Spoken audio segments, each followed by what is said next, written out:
Yeah. So again, like, I put it out like my mom wants it for her rose garden. Okay, fine, we'll do that. But even like, I'm gonna water the garden, my hose. I've got a sprayer, pressure sprayer for when I'm doing when I'm feeding with fish juice and shit. That's all rubber and plastic and metal and technology and shit. So it's like, all right, listen. I mean, even my watering can, like, that's not handmade. It's also galvanized steel and shit. So you can all really, I mean, you can go pretty far if you really want to, but man, it's hard to do it. Like, I can't make a bucket out of wood. I don't know how to do that shit.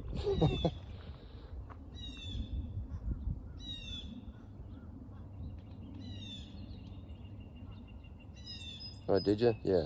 So, Carlo, you're using the Grub X. We used to use that like many, many, many years ago. Um, what I started using was stuff called milky spore, um, which is a type of fungal uh, spore, and you inoculate your lawn with that, and it will take care of your grub problem for a long time. I mean, we still get some grubs. Yeah, you're gonna get some, but like, it's not a problem. Milky spore, that's the stuff.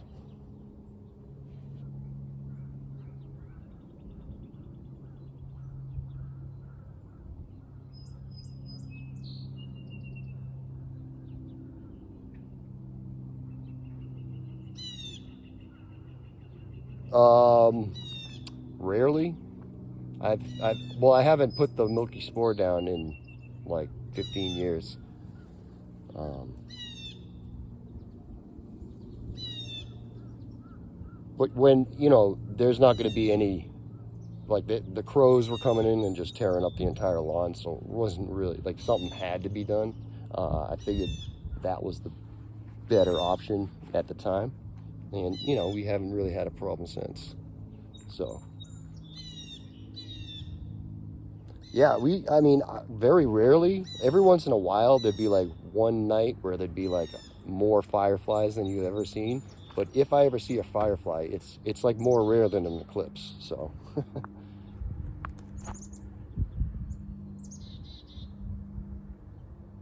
yeah, yeah, yeah, we haven't had that problem here in quite a while, but things change.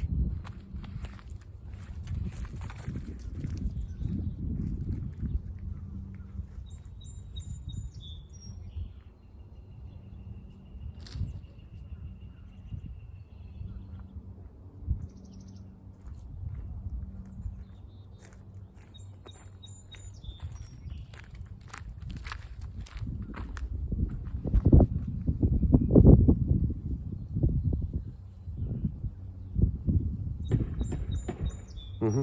Yeah. Well, you got to realize, so back when we had the grub problem, my father had been taking care of the yard, and he was into the Scots Sweden feed, put a bunch of lime down every year, and just kind of like doing what the commercials told him to do. And I mean, that all that stuff causes huge problems in your soil when it comes to um, the beneficial insects and all that. I mean,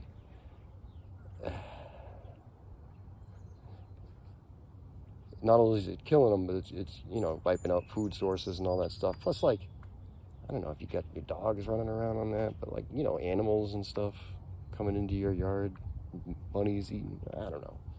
But anyways, once I stopped using all the harsh, the chemical stuff, um, and we switched over to quote more natural stuff, and that was a progression too.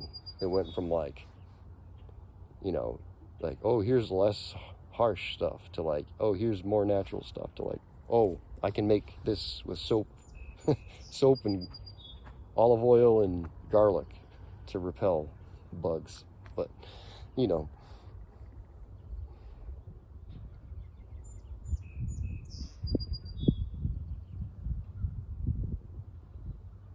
Right. So, Carlo, one of the best things you can do for your lawn is you got to realize you got to have top growth to have bottom growth. So if you're annihilating your lawn, like I've got one neighbor that scalps his lawn, like that shit's, it's lower than a putting green turf, you know, and it's yellow, and like his lawn gets messed up. Like the birds come, they pick out the grubs and shit. He's always having guys come over and fertilize it and spray it and shit. You only want to be like, you want to have, depending on the species of grass. And I'm not even a huge proponent of grass for lawns and stuff like that. I mean, you know, everyone's got their own way of doing things, and that's just the way it is. But when it comes to it, like typically you want to have like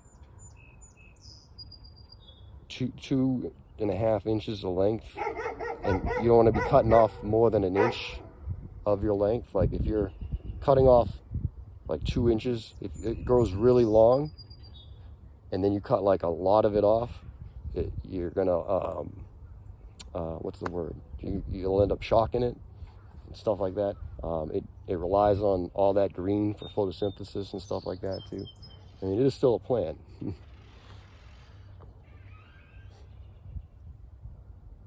Do you? Wow, okay.